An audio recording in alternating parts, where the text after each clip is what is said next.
Di sudut kecil Mojokerto, saya dan teman-teman sekelas menghadapi petualangan pramuka yang tak terlupakan.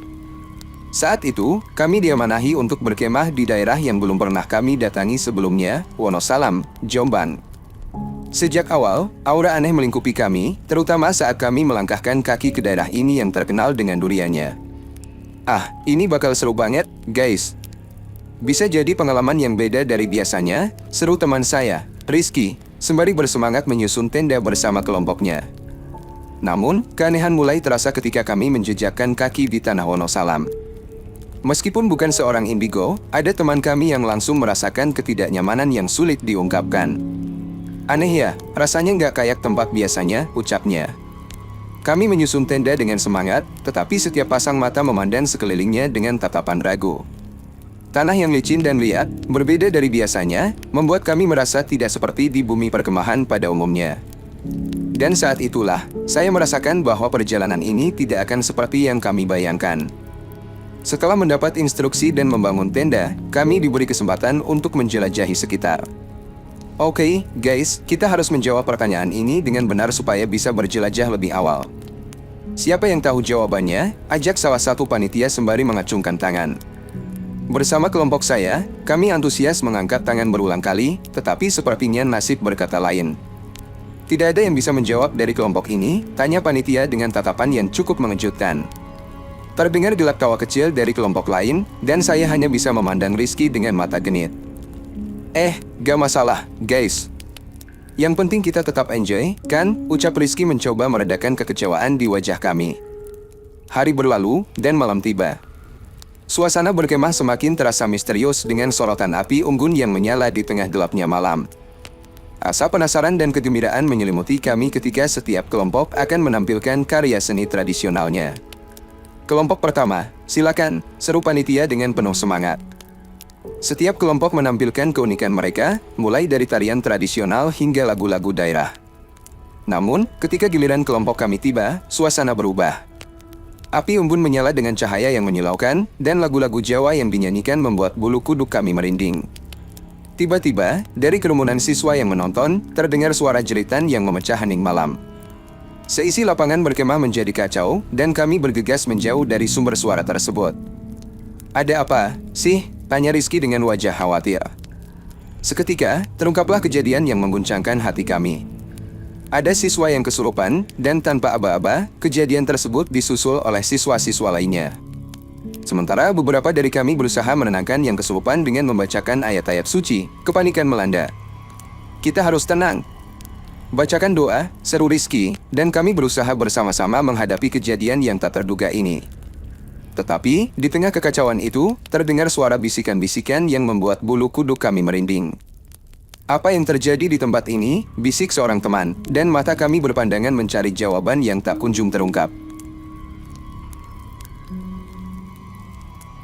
Keesokan paginya, aura kecemasan masih menyelimuti kami. Wajah-wajah lelah dan perasaan takut menciptakan lanskap berkemah yang berbeda dari biasanya. Meskipun hari sudah terang, tetapi kejadian malam sebelumnya seperti bayangan yang masih menghantui kami. Sudah lihat wajah mereka? Sepertinya mereka masih trauma, bisik Rizky kepada saya, mencoba mencerna kejadian yang terjadi semalam. Benar-benar aneh, Riz. Rasanya seperti ada sesuatu di sini, jawab saya dengan rasa takut yang sulit diungkapkan. Perasaan tak nyaman semakin menjadi ketika kami mulai menjelajahi sekitar dengan regu masing-masing. Perbukitan yang dulu terasa indah, kini terlihat berbeda. Pohon-pohon rimbun dan daun-daun bergerak tanpa angin, menciptakan suasana yang tidak senyaman biasanya. Kalian merasakan hal yang sama seperti saya, kan? Tanya Lisa, teman sekelompok saya, dengan tatapan cemas. Kami mengangguk serentak, merasa bahwa ada sesuatu yang tidak beres. Ketika kami mendekati musola di daerah atas, tempat di mana kejadian malam itu pertama kali terjadi, perasaan takut semakin mendalam. Ada apa sih di sini? Tanya Joko, seorang teman yang biasanya ceria, tetapi kini wajahnya penuh ketidakpastian. Tiba-tiba, terdengar suara derap kaki di dekat musola. Ada apa di sini? Ucap seseorang dari regu lain yang tengah menjelajah. Kami bergerak menuju arah suara tersebut dan terkejut melihat patung manusia di dekat musola. Patung tersebut, dengan wajah seram dan matanya yang kosong, menambah suasana mencekam di sekitar. Kenapa ada patung ini di sini? Ini sangat menyeramkan, ucap Lisa dengan suara yang gemetar. Ketika kami melihat lebih dekat, terungkap bahwa di sebelah musola, ada makam seseorang yang terlihat sudah lama tidak terawat. Keberadaan makam di tempat ini membuat bulu kuduk kami merinding. Kita harus berhati-hati. Tempat ini adalah petilasan, ucap Joko dengan suara bergetar.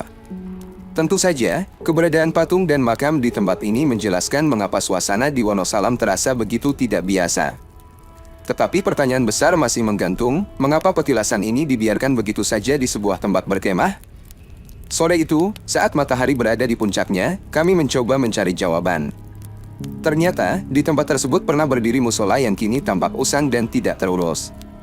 Rumor beredar bahwa musola ini dahulu digunakan oleh pejuang kemerdekaan dan pernah dihuni oleh para Belanda. Jadi, ini adalah bekas pos perang dan tempat tinggal para pejuang, tanya Lisa dengan rasa ingin tahu. Namun, kejutan belum berakhir. Saat kami turun lebih ke bawah, di sekitar kolam renang yang tampak terbengkalai, kami menemukan kandang monyet yang membuat kami bertanya-tanya, kenapa ada kandang monyet di sini? Rasa misteri semakin menggelayuti pikiran kami. Kami menyadari bahwa tempat ini menyimpan lebih banyak kisah dari yang kami bayangkan, dan jejak sejarah yang terpahat di setiap sudutnya semakin jelas. Pagi berikutnya, ketegangan masih terasa namun kami berusaha menyambut hari dengan semangat. Jelajah hari itu dijadwalkan melibatkan perjalanan dari dataran rendah ke tempat yang lebih tinggi, lalu kembali ke titik awal. Meskipun kami merasa was-was, rasa penasaran dan semangat petualangan masih menggelora di dalam diri kami. Rizky, yang selalu menjadi penyemangat kelompok, berkata, kita harus tetap waspada, tapi jangan biarkan ketakutan menghentikan petualangan kita, ya guys. Perjalanan dimulai. Dengan semangat yang baru, kami melangkah menyusuri jalur yang mengarah ke daerah pegunungan. Tapi karena kelompok kami terlambat tadi, kami hanya berhasil menempuh setengah perjalanan sebelum diarahkan kembali ke titik awal. Sebuah keberuntungan tersembunyi di balik keterlambatan tersebut. Sial, untung saja kita tidak perlu menyusuri jalur yang sulit tadi, ucap Rizky sambil terengah-engah. Senyuman lega terpancar di wajah kami. Namun, seperti pepatah mengatakan, rezeki tidak akan kemana.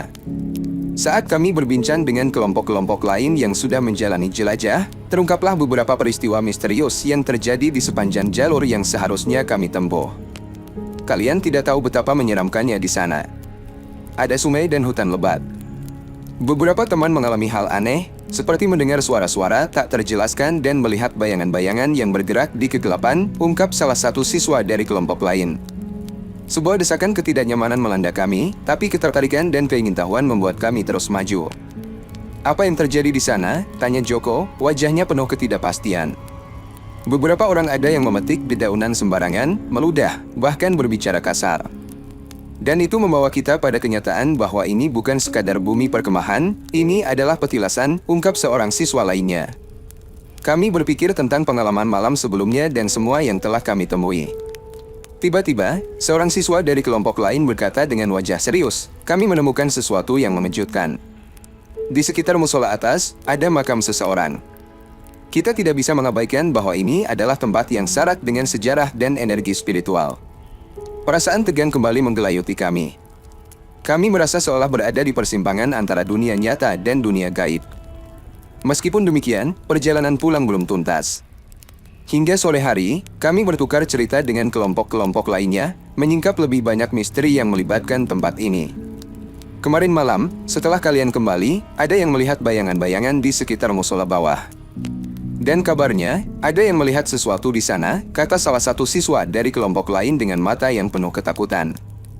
Kalian lihat apa? Tanya Lisa dengan napas tersengal-sengal.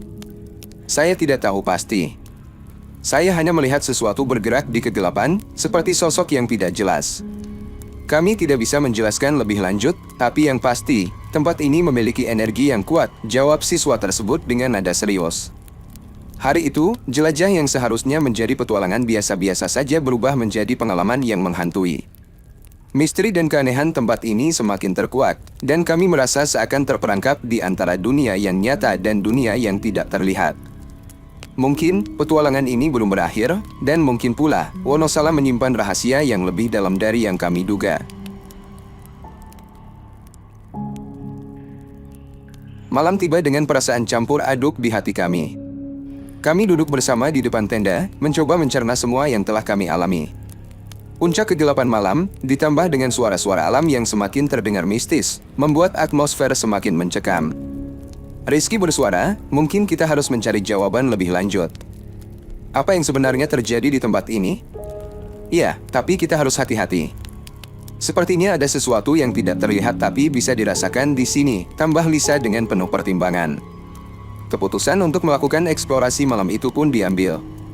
Meskipun aturan pramuka melarang membawa HP, ketidaknyamanan dan rasa penasaran memotivasi kami untuk melanjutkan. Kita mulai dari musola atas, kata Joko, memimpin kelompok kami menuju ke tempat yang sejak awal sudah terasa misterius. Langit malam gelap, hanya diterangi oleh cahaya bulan yang samar-samar. Sesampainya di dekat musola, atmosfer berubah drastis. Suasana yang tadi pagi masih terasa damai kini dipenuhi ketegangan yang sulit dijelaskan. Rizky membuka percakapan, jangan khawatir, kita bersama. Kalau ada sesuatu, kita hadapi bersama-sama. Membuka pintu musola dengan hati-hati, kami masuk ke dalam. Lampu senter yang kuning remang-remang menerangi ruangan yang terasa begitu sepi. Saat pintu ditutup, suasana semakin tegang. Bagaimana kalau kita mencoba berdoa di sini, usul Lisa, mencoba menciptakan rasa ketenangan di antara kami. Saat kami mulai membaca ayat-ayat suci dan berdoa, suasana musola terasa berbeda. Tiba-tiba, kita mendengar suara langkah-langkah ringan, serupa suara kaki yang bergerak di atas kayu. Hati kami berdegup kencang. Kita harus pergi dari sini, kata Rizky tiba-tiba, wajahnya pucat. Kami bergegas meninggalkan musola, tetapi di luar, kegelapan malam terasa semakin mencekam. Apa yang terjadi? Tanya Lisa dengan suara gemetar. Mata Rizky membelalak, saya merasakan ada sesuatu di sini. Sesuatu yang tak terlihat tapi bisa dirasakan. Tiba-tiba, seekor kucing melintas di hadapan kami, menyebabkan kami melompat dan teriak histeris. Itu hanya kucing, guys. Tenang saja, ucap Joko, mencoba meredakan ketakutan. Kami kembali ke tenda dengan perasaan tak menentu. Meskipun tak ada penampakan yang jelas, kami merasa ada kehadiran tak terlihat yang mengawasi. Malam itu, tidur sulit kami dapatkan. Hari berikutnya, kegelisahan tidak pernah hilang. Mencoba menemukan jawaban, kami mendatangi beberapa guru pramuka yang turut serta dalam kegiatan tersebut. Mereka memberikan pemahaman dan sejarah tentang tempat tersebut. Sebenarnya, musola atas ini memang dulu digunakan oleh pejuang kemerdekaan. Dan musola bawah adalah peninggalan dari Belanda. Mereka dulu menghuni daerah ini, kata salah satu guru pramuka.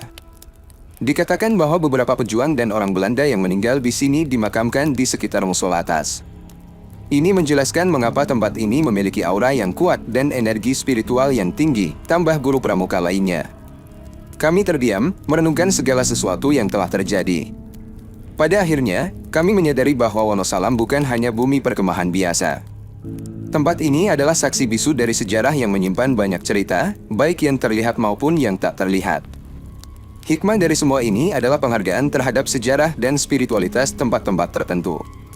Wonosalam mengajarkan kami untuk tetap waspada, namun juga membuka pikiran kami terhadap dimensi yang lebih tinggi. Kami pulang dengan cerita yang takkan pernah kami lupakan, dan setiap kali mendengar namanya, Wonosalam akan selalu terasa begitu misterius dan menggugah rasa ingin tahu kami.